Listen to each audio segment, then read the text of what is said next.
August 4th, 2014 was the start of my second chance.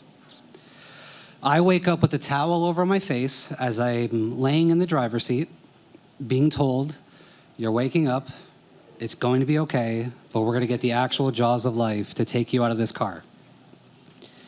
August 4th, 2014, my second chance. I spend the next 6 weeks, surgeries, seeing people, crying, eating surprisingly delicious hospital food, and learning how to walk again. By the way, I think I'm doing a pretty good job. This is where the plot starts to slowly thicken. This happened on a Monday, 8:15 a.m. I wake up with this process starting 10 a.m. My parents left for Portugal 2 days prior. Naturally, as you're being taken to the hospital with wonderful door-to-door service, you are asked for your emergency contacts. I genuinely did not know the international phone number in order to contact my mother in Lisbon, Portugal. So what I did is, as a new graduate student, in the midst of crying, I am a very ugly crier, I called my boss, who's actually providing me the funding to go to graduate school. Kevin, I'm sorry, I'm not gonna be able to come to work today or the foreseeable future. And he decides to break, for our educators in the audience, a few FERPA laws to start pulling up my files, finding contact informations, and how to actually get my next of kin or my family relation. August 4th, 2014, my second chance starts. But one thing I needed to figure out, my only concern was not that I was going to walk again. I knew that was going to happen. Like an athlete, I was not going to be defined by this injury. I was pissed. In the midst of crying, I was pissed. My only concern was I cannot have my funding taken away from me. I am a first-generation college graduate. I'm a first-generation U.S. citizen. This, to me, was a ridiculous opportunity that even a year prior, I had no idea was realistic. I am not going to have this taken away from me. This is my second chance. So I decided, what would any student do or should do when faced with a dilemma? Immediately become proactive. Allow yourself to feel those emotions and then immediately make an action plan.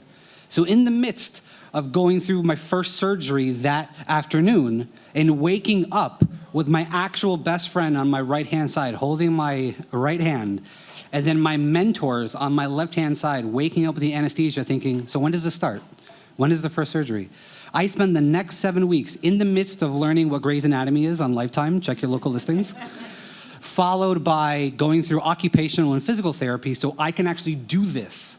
Because I had metal sticking in and out of my body. Sorry, I know this is not necessarily the best mood for dinner.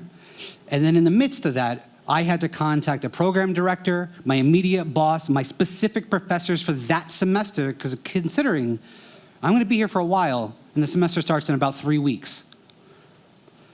Weirdly enough, one of my professors for that fall semester, his daughter went through something similar months earlier, and he said, the fact you're even willing to do this while I'm literally confined to either a wheelchair or a hospital bed, depending on that time of day, I'm going to hold work for you.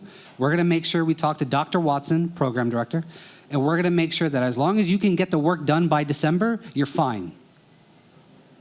Fast forward 6 weeks. One of the unique things I learned about that process is being mad and being in pain can be a hell of a motivation. Because I had the right thing in mind, is that this is my only shot. And as Lin-Manuel Miranda says in Hamilton, I am not throwing away my shot. September 18th, 2014, I actually get to start school again.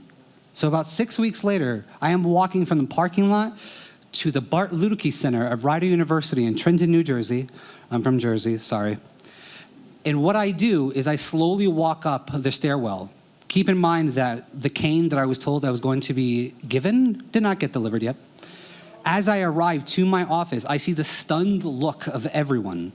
Because at that point, I lost 20 plus pounds just based on the idea of when you're hopped up on drugs and surgeries, the last thing you want is to eat. You just want to watch your Lifetime shows, cry, and then genuinely go to sleep for as long as possible until the next day comes.